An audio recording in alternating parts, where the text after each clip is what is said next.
Hi everyone, I'm Dr. Balarashekar Chandra, Senior Consultant Neurosurgeon and Minimal Invasive Spine and Endoscopic Spine Surgeon in Star Hospitals and Best Clinics, Filmnagar, Jubilee Hills.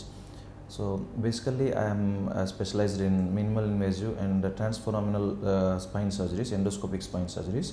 మనం చూసుకున్నట్లయితే మనకి back pain అనేది రకరకాల కారణాల వల్ల రావచ్చు. అంటే కండరాలు పట్టేయడం వల్ల, యాజ్ వెల్ యాజ్ బోన్లు అంటే వెన్ను ఎముకల ప్రాబ్లం ఉండడం వల్ల, అండ్ మోస్ట్లీ అంటే చాలామందిలో సమస్య అనేది మనం చూస్తున్నట్లయితే మజిల్ రిలేటెడ్ సింటమ్స్ ఉంటాయి. అంటే ప్రొలాంగ్డ్ సిట్టింగ్ వల్ల కానివ్వండి, వెయిట్ లిఫ్టింగ్ కానీ ఇట్లాంటి కారణాల వల్ల. అలా కాకుండా కొంతమందిలో మన క్లినిక్లో వచ్చే సివియర్ పెయిన్ ఉండే వాళ్ళలో రీజన్ చూసుకున్నట్లయితే prolapsed intervertebral disc or slip disc అంటాం. చాలామందికి చెప్తుంటాను, నా డిస్క్ ప్రొలాప్స్ అయిందండి, డిస్క్ స్లిప్ అయిందని. సో అసలు ఈ డిస్క్ ప్రొలాప్స్ అంటే ఏంటి, సో దీని లక్షణాలు ఎలా ఉంటాయి అనేది మనం చూసుకోవాలి. మనం వెన్ను భాగాన్ని చూసుకున్నట్లయితే మన కన్వీనియన్స్ కోసం ఆర్ పొజిషన్ని బట్టి మనం డివైడ్ చేస్తాం. సెర్వికల్ స్పైన్ అంటే మెడకు సంబంధించిన ఈ వెన్నుపూక, డార్సల్ స్పైన్ అంటే ఈ భాగంలో ఈ రిబ్స్కి ఉండే వెనకాల ఉండే భాగాన్ని డార్సల్ స్పైన్ అంటాం. లంబార్ స్పైన్ ఈ నడుం భాగాన్ని లంబార్ స్పైన్ అంటాం. కింద సాక్రల్ బోన్ అంటాం. సో ఇవన్నీ మన స్పైనల్ బోన్ అనేది ఒక సింగిల్ బోన్ లాకుండా పీసెస్గా చిన్న చిన్న బాక్సెస్ లాగా ఉండి దాని మధ్యలో ఒక షాక్ అబ్జార్బర్ లాగా డిస్క్ అనే మెటీరియల్ ఉంటుంది. ఈ డిస్క్ మనం చూసుకున్నట్లయితే సాఫ్ట్ జెల్ లాంటి స్ట్రక్చర్ అనమాట. అంటే ఒక బోన్ మీద ఒక బోన్ ప్రెషర్ పడకుండా సో సాఫ్ట్ జెల్ లాంటి షాక్ అబ్జార్బింగ్ లాంటి సబ్స్టెన్స్ ఇది రెండు బోన్స్ మధ్య పట్టుకొని ఉంటుంది. రెండు బోన్స్ని అంటే రెండు ఎముకల్ని పట్టుకొని ఉంటుంది. అండ్ స్టెబిలిటీ అనేది వస్తుంది ఈ డిస్క్ వల్ల. And at the same time ఈ shock absorber action, soft gel లాంటి యాక్షన్ వల్ల స్పైన్ మీద ఎక్కువ ప్రెషర్ అనేది పడకుండా ఉంటుందన్నమాట.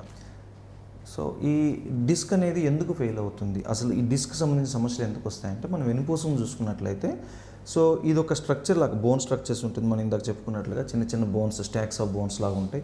వాటి మధ్యలో డిస్క్లు ఉంటాయి. వాటిని పట్టుకొని జాయింట్స్ ఉంటాయి. జాయింట్స్కి స్టెబిలిటీ చేయడానికి లిగమెంట్స్ ఉంటాయి. సో ఎంటైర్ స్ట్రక్చర్ని పట్టుకొని మజిల్ ఉంటుంది. సో రకరకాల ఇప్పుడు present day life style modifications, life style changes వల్ల కానివ్వండి, అంటే వ్యాయామం లేకపోవడము, లేకపోతే ఆహారం సంబంధించిన లోపం వల్ల కానివ్వండి, సో రకరకాల కారణాల వల్ల మజిల్స్ కండరాల బలహీనత కానీ, ఈ ఎముకల బలహీనత కానీ వచ్చినప్పుడు ఈ డిస్క్ మీద ఎక్సెస్ ప్రెషర్ అనేది పడడం జరుగుతుంది. అట్ ద సేమ్ టైం ఈ డిస్క్ సంబంధించిన లక్షణాలు కూడా వాటి ప్రాపర్టీస్ అంటాం. సో అవి కూడా ఈ సాఫ్ట్ జెల్లా ఉండాల్సిన లక్షణాలు హార్డ్గా అయ్యే అవకాశం ఉంటుంది. సో అట్లాంటప్పుడు వీటి మీద వెయిట్ పడినప్పుడు సో అవి ప్రొలాప్స్ కావడం, అంటే దాని స్థానం నుంచి జరిగి పక్కకు జరగడం అనేది జరుగుతుంది. ఇప్పుడు తీసుకున్నట్లయితే ఇది లంబార్ స్పైన్. ఇందాక మనం అనుకున్నాం కదా, సెర్వికల్ స్పైన్, డార్సల్ స్పైన్, ఇది నడుముకు సంబంధించిన స్పైన్ అనమాట. ఇందాక మనం అనుకున్నట్లు ఇవన్నీ బోన్స్, వర్టిబ్రల్ బోన్స్ అంటారు. సో వీటి మధ్యలో తీసుకున్నట్లయితే మీరు చూసినట్లయితే డిస్క్ అనేది ఒకటి ఉంటుంది, ఈ డిస్క్ సబ్స్టెన్స్. సో వీటన్నిటి మధ్యలో ఇది బ్యూటిఫుల్గా వీటన్నిటిని పట్టుకొని ఉంటుంది. And soft gel shock absorber లాంటి యాక్షన్ ఉంటుంది.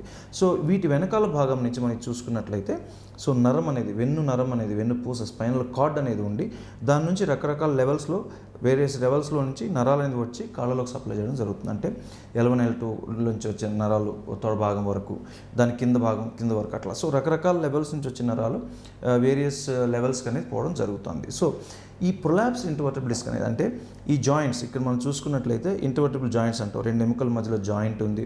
And at the same time వీటిని పట్టుకొని మజిల్స్ ఉంటాయి, సో బోన్స్ ఉంటాయి. సో వీటి ఏవి ఫెయిల్ అయినా కానీ సో ఈ డిస్క్ మీద ఎక్సెస్ ప్రెషర్ పడడం వల్ల దీని స్థానం నుంచి జరిగి బయటకు రావడం జరుగుతుంది. అంటే ఫర్ ఎగ్జాంపుల్ ఇక్కడ తీసుకున్నట్లయితే ఈ రెడ్ కలర్లో మనం ఇండికేట్ చేసాం చూడండి. ఈ దాని స్థానం నుంచి భ్రమించి ఇంటర్వర్టెబ్రల్ డిస్క్ ప్రొలాప్స్ అంటాం, వచ్చి ఈ నరాన్ని ప్రెస్ చేయడం అనేది జరుగుతుంది. సో ఇది రైట్ సైడ్ ఉంది కాబట్టి ఈ నరం ఎక్కడ దాకా పోతుందో అక్కడ వరకు మనకి సింటమ్స్ అనేది రావడం జరుగుతుంది. సో దీన్ని ప్రొలాప్స్డ్ ఇంటర్వర్టెబ్రల్ డిస్క్ అంటాం. సో దీని లక్షణాలు ఎలా ఉంటాయి అంటే డిస్క్ అనేది దాని స్థానం నుంచి భ్రమించి నరం మీద ఒత్తిడి గురి చేస్తుంది కాబట్టి ఆ నరం మనకి డ్యామేజ్ అయ్యే అవకాశం ఉంటుంది. అట్లాంటప్పుడు నొప్పితో కానీ, లేకపోతే తిమ్మిర్లు వచ్చినట్టు అనిపించడం కానీ, లేకపోతే వీక్నెస్ అడ్వాన్స్ స్టేజెస్లో ఆ కండరం బలహీనత అనేది రావడం జరుగుతుంది. సో రాడిక్యులర్ పెయిన్ అంటాం. రాడిక్యులర్ పెయిన్ అంటే చాలామంది కామన్గా నాకు సయాటిక్ నర్వ్ పెయిన్ ఉందని అంటారు. సో ఇది ఒక టైప్ అనమాట. అంటే ఈ నరం మీద ఒత్తిడి ఏర్పడడం వల్ల ఆ నరం సప్లై చేసే ఏరియా వరకు గుంజినట్టు అనిపించడము, మంటలు పుట్టినట్టు అనిపించడం, లేకపోతే తీవ్రమైన నొప్పి రావడము, అండ్ బ్యాక్ పెయిన్తో పాటు రావడం, ఇట్లాంటివి మనం చూస్తూ ఉంటాం. అండ్ అట్ సేమ్ టైం కొంతమందిలో నడుస్తుంటే ఎక్కువ దూరం నడవలేకపోవడము, నొప్పి రావడం, లాగిపోవడము, తిమ్మిర్లు వచ్చినట్టు అనిపించడం, స్పర్శ తగ్గినట్టు అనిపించడము. సో ఇంకా అడ్వాన్స్ స్టేజెస్లో ఆ కండరం బలహీనత అంటే పాదాల బలహీనత కానివ్వండి, లేకపోతే ఏ కండరంకి అయితే సప్లై చేస్తుందో ఆ కండరం అనేది బలహీనపడడం అనేది జరుగుతుంది. ఇదే విధంగా మనం మెడ భాగంలో తీసుకున్నట్లయితే సెర్వికల్ స్పైన్ డిస్క్ ప్రొలాప్స్ అయినట్లయితే వాళ్ళకి రాడిక్యులర్ పెయిన్స్ ఎలా ఉంటాయంటే చెయ్యి గుంజినట్టు అనిపించడము, చెయ్యి లాగినట్టు అనిపించడము, చెయ్యి నొప్పి వేయడము, కొంతమందికి ఫింగర్స్లో నొప్పులు, వేళ్లలో నొప్పులు వచ్చినట్టు అనిపించడము, తిమ్మిర్లు వచ్చినట్టు అనిపించడము, అండ్ కొంతమందిలో బలహీనపడి చేతిలోంచి వస్తువులు జారిపోవడము. సో ఇట్లాంటి సమస్యలన్నీ మనం చూస్తూ ఉంటాం. అంటే ఏ స్టేజ్లో ఉంది, ఎంత డిస్క్ ప్రొలాప్స్ అయింది అనే దాన్ని బట్టి మనకి రాడిక్యులర్ సింటమ్స్ ఉంటాం బట్టి వీటిని వస్తూ ఉంటాయి.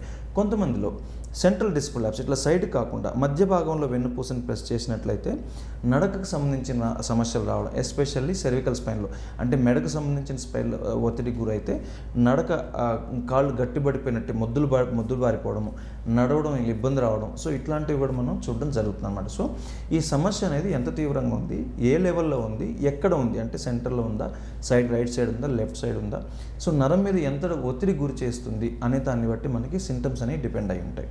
సో వీటన్నిటిలో సర్జరీ అవసరమా లేకపోతే ట్రీట్మెంట్ అవసరమా అని చాలామందికి బిలీఫ్ ఏముంటుందంటే, నాకు సయాటిక్ పెయిన్ ఉంది, లేకపోతే నాకు డిస్క్ ప్రొలాప్స్ బయటపడింది, నాకు కంపల్సరీ ఆపరేషన్ అనేది అవసరం పడుతుంది అనేది చాలామందికి ఉన్న అపోహ. చాలామంది అంటే మీడియాలో చదవడం వల్ల కానివ్వండి, సో ఇట్లాంటి గూగులింగ్ చేయడం వల్ల కానివ్వండి, సో ఇట్లాంటి వాళ్ళ ఒపీనియన్ అనేది ఏర్పరచుకుంటారు. ఇది ఎంత మాత్రం సత్యం కాదు.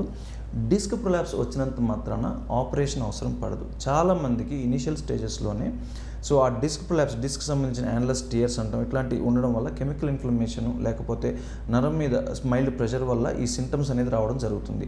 అట్లాంటి స్టేజ్లో మనం ఇన్వెస్టిగేషన్ చేయించి ఎంఆర్ఐ వల్ల కానివ్వండి, ఎక్స్రేస్ చేయించి కానివ్వండి, సో అవసరమైన టెస్ట్లు క్లినికల్ ఎగ్జామినేషన్ తర్వాత అంటే ఫస్ట్ డాక్టర్ గారు చూస్తారు, చూసి దాన్ని బట్టి ఎక్కడ లెవెల్లో ప్రాబ్లం ఉంది, ఎంత తీవ్రంగా ఉందో మనం అవగాహన చేసుకొని ఇన్వెస్టిగేషన్ చేయించిన తర్వాత మనం ట్రీట్మెంట్ అనేది ప్లాన్ చేయడం జరుగుతుంది.